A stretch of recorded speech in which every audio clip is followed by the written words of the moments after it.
dalam kitab Hawashi Syarwani ala Tuhfal Muhtaj. Hawashi Syarwani itu kitabnya Al-Imam Syarwani.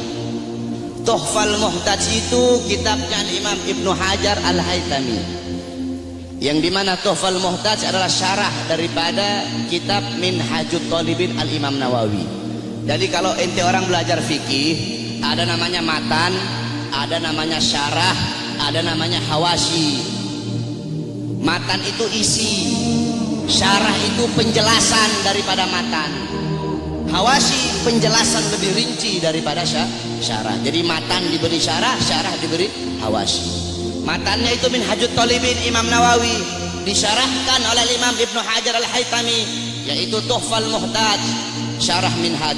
Tuhfal Muhtaj kemudian dijelaskan lagi oleh Al-Imam Syarwani yang diberi nama Hawashi Syarwani. Dalam kitab Hawashi Syarwani dijelaskan bahwasanya inna afdhalal layali, sesungguhnya paling mulianya malam itu, paling utamanya malam itu, yaitu malam kelahiran baginda Nabi besar Muhammad. Setelah malam kelahiran Nabi baru malam Lailatul Qadar. Setelah malam Lailatul Qadar baru malam Isra. Setelah malam Isra setelah malam Lailatul Qadar malam Jumat. Setelah malam Jumat baru malam Isra. Kenapa malam kelahiran Nabi menjadi malam yang paling mulia? Kenapa malam kelahiran Nabi menjadi malam yang paling agung? As-Sayyid Al-Habib Muhammad bin Alwi Al-Maliki, beliau mengutip perkataan daripada Al-Imam Haramain Sayyid Amin Qutbi.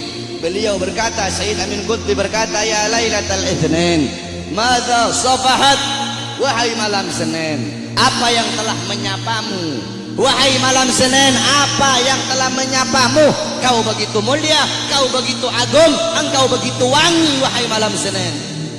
Berawal hari-hari yang mulia dalam Islam, semua berawal darimu. Adanya Idul Fitri, adanya Idul Adha, adanya Ramadan, adanya Rajab, adanya Fathul Makkah, adanya kemenangan perang Badar, adanya Lailatul Qadar, adanya hari Jumat, adanya malam Jumat, adanya 10 Muharram, semua berawal darimu wahai malam Senin. Kenapa? Karena pada malam Senin itu lahir baginda Nabi besar Muhammad sallallahu alaihi wasallam, sehingga malam kelahiran Nabi menjadi malam yang paling mulia di muka bumi. Kenapa? Karena kalau tidak ada kelahiran Nabi, tidak akan ada Idul Fitri, tidak akan ada Idul Adha, tidak akan ada iman, tidak akan ada Islam.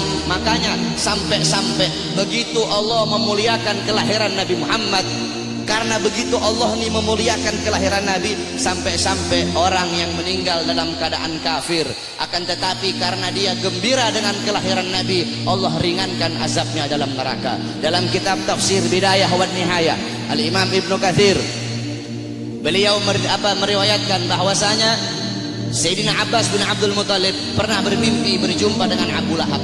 Dalam mimpinya Sayyidina Abbas bin Abdul Muthalib bermimpi Abu Lahab sedang disiksa dalam neraka. Akan tetapi setiap hari Senin, azab dan siksanya Abu Lahab dihentikan dan Allah gantikan dengan rahmat. Dari jari-jari Abu Lahab itu bisa keluar air sehingga dia bisa minum dari air tersebut. Maka Sayyidina Abbas pun bertanya, wahai Abu Lahab, kenapa setiap hari Senin Allah angkat azab dan siksamu? Dari jari-jarimu bisa keluar air. Kenapa hanya di hari Senin, tidak di hari-hari yang lain? Apa kata Abu Lahab? Iya, karena dulu ketika Muhammad lahir, aku bergembira dengan lahirnya Muhammad. Aku memiliki budak yang bernama Suwaibah. Suwaibah datang kepadaku memberi kabar tentang lahirnya Muhammad. Aku gembira sehingga aku bebaskan Suwaibah.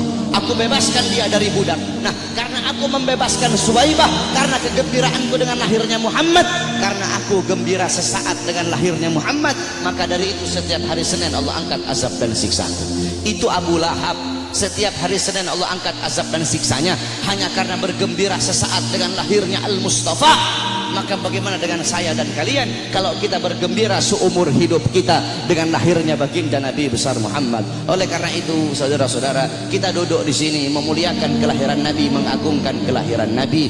Ini suatu perbuatan yang mulia. Tetapi banyak juga golongan-golongan di luar sana, banyak golongan-golongan yang mulut kotornya berani mengatakan bahwasanya orang-orang yang duduk di maulid itu mereka telah berbuat dosa besar. Maulid itu adalah bid'ah dalalah, maulid itu bid'ah yang sesat, maulid itu sumber kesyirikan, maulid itu sumber kekafiran. Banyak golongan-golongan di luar sana yang berkata seperti itu. Ini golongan-golongan yang bodoh, golongan-golongan yang goblok, golongan-golongan yang dungu, tidak ngerti kaidah fikih, tidak ngerti takhrij hadis, tidak ngerti mustalah hadis. Baru belajar beberapa tahun di Arab Saudi, pulang baru punya jenggot 8 lembar 9 lembar, sudah berani menyesat-nyesatkan orang yang duduk di majelis maulidnya Nabi Muhammad sallallahu alaihi wasallam.